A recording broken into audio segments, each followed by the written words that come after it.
Welcome to this explainer. I'm so glad you're joining us today. We are jumping right into a totally fascinating story from the ancient text of Luke 19. It's the story of Zacchaeus, the repentant tax collector.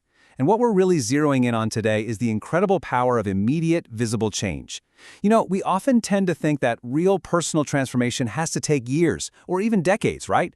But what we're going to see in this historical account is that when the divine steps into a life, change can happen right before our very eyes. It's immediate, it's effective, and it completely alters the trajectory of a person's entire life. So this brings us to a great compelling question. Can people really change instantly? Have you ever wondered if a deeply ingrained habit, a literal lifetime of greed, or just a hardened heart can pivot in a single day? Keep that question in the back of your mind as we go through this explainer, because as you'll see, Zacchaeus' story basically proves that true transformation doesn't require some 10-year plan. It happens the very moment the Lord arrives and is invited in. All right, Section 1, the road to Jericho. Now, Jesus is on a very specific, deliberate journey here. He's been on his way to Jerusalem, which is his ultimate destination, Calvary. But right before he gets there, he passes through Jericho. And Jericho was a major, wealthy location. It was known as the city of palm trees, filled with this great fragrance in the air, according to history. And it sat just about 15 miles away from Jerusalem. Jesus passing through here? Not an accident. Every single step is orchestrated. He has one last divine appointment before entering Jerusalem. Now, to understand why this appointment is so shocking, we really need to know who Zacchaeus was. He wasn't just some guy in Jericho. He was the chief among the publicans. And what's a publican? Basically a Jewish tax collector who worked for the occupying Roman Empire. And they were notorious for extortion. Just to put that into perspective, if the Romans required a $100 tax, a publican might demand $150 from his own people, give the $100 to Rome, and just pocket the $50. Zacchaeus was the chief of these collectors. So he was incredibly wealthy, but also socially marginalized and deeply, deeply hated by his own people. Moving on to Section 2. Overcoming the crowd. Here is where we hit the physical conflict of our story. Zacchaeus desperately wants to see who Jesus is, but there's a massive problem: the crowd. There are so many people surrounding Jesus that it literally creates an impenetrable wall. And Zacchaeus was a man of little stature. Historically, this means he was probably less than 5 feet tall, so he's completely blocked by the multitude, right? He just can't see over their shoulders. This physical limitation, combined with a pretty hostile crowd, makes it seemingly impossible for him to catch even a glimpse of Jesus. So what does he do? Well, he devises a plan. He scopes out the exact route Jesus is taking, runs ahead of this massive crowd, and climbs up into a sycamore tree. Now, this is brilliant, but it is also full of irony. The sycamore tree was actually known as a poor man's tree. Its wood was used by the poor instead of expensive cedar, and it bore this fig-like fruit that was mostly eaten by the destitute. So here we have this incredibly rich, powerful man, totally abandoning his social dignity, hiking up his robes, and climbing a poor man's tree just to position himself to see Jesus. He basically let nothing get in his way. Section 3. The sycamore tree encounter. And that brings us to the exact moment of the encounter.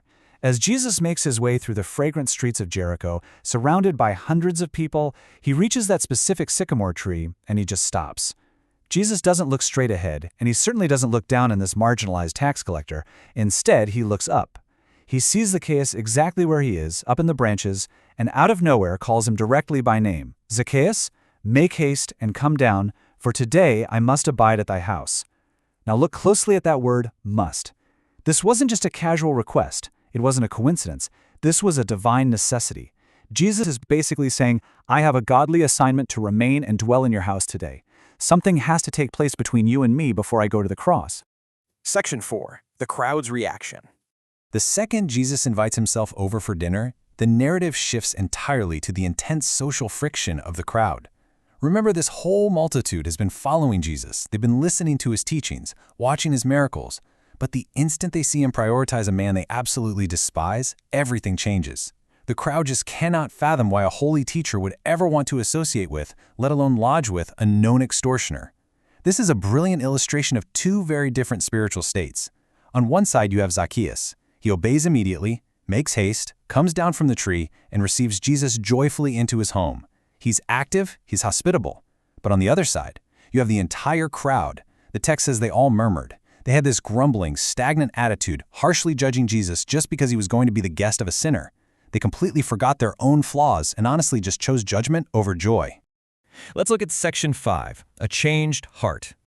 Okay, let's step inside Zacchaeus' house. What starts as a private dinner suddenly turns into a very public declaration of a profoundly changed heart. The text notes that Zacchaeus actually physically stood up. Now, during these times, people typically reclined at low tables to eat. By standing up, Zacchaeus is radically changing his posture to make a formal, binding statement to the Lord.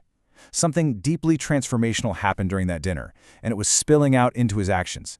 He doesn't just offer an emotional apology. No, he hits where it historically hurts the most, his wallet.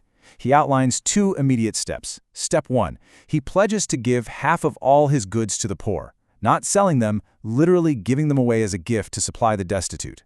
Step 2, if he's taken anything from any man by false accusation, he vows to restore it.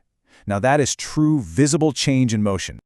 I really want to pause on this specific number for a second. 4-fold restitution. 4 times the amount he stole. This is absolutely massive. It is a radical departure from standard expectations. Zacchaeus is pivoting from a lifestyle of greedy theft to this overwhelming, extravagant justice. And because he was the chief publican, right? This decision wouldn't just affect him, it would impact his entire workforce and ripple all the way through the economy of Jericho. It really proves that when God gets into your house, what you value completely shifts. In response to this incredible, immediate change, Jesus delivers this validating statement. He says, "This day has salvation come to this house, for the Son of Man is come to seek and to save that which was lost." Jesus publicly restores Zacchaeus right then and there, validating him as a true son of Abraham, a man of faith. And Jesus clearly states his core mission right there in Jericho. He didn't just come to teach the righteous, he came specifically to seek out and save those who were completely lost. Finally, Section 6, 4 key takeaways. As we wrap up this remarkable historical account, let's transition from the dusty roads of ancient Jericho to our lives right now. What does this encounter actually mean for you and me today? Well, the physical story of a short man in a tree translates perfectly into powerful, timeless truths. Here are 4 key takeaways you absolutely should write down. First, a sincere desire to seek the Lord will overcome any obstacle, whether that's a physical crowd or a personal limitation. Second, Jesus sees the people that everyone else overlooks or rejects. Where the crowd saw a sinner, Jesus saw a soul. Third, true repentance always produces immediate, visible change. It's not just a feeling. It alters your actions and exactly how you treat others. And lastly, Jesus actively seeks out the lost. He is currently inviting himself into the home of your heart, no matter what your past looks like. So this leaves us with a final, really vital question for you to consider today. What is standing in your way of seeking the Lord? Is it the noise of the crowd? Is it this heavy feeling that maybe you've done too much wrong? Or is it simply a reluctance to climb your own sycamore tree to get a better view? Whatever it is, I really hope Zacchaeus' story inspires you to run ahead, overcome your obstacles, and invite him in. Thank you so much for joining me for this explainer, and I encourage you, keep seeking.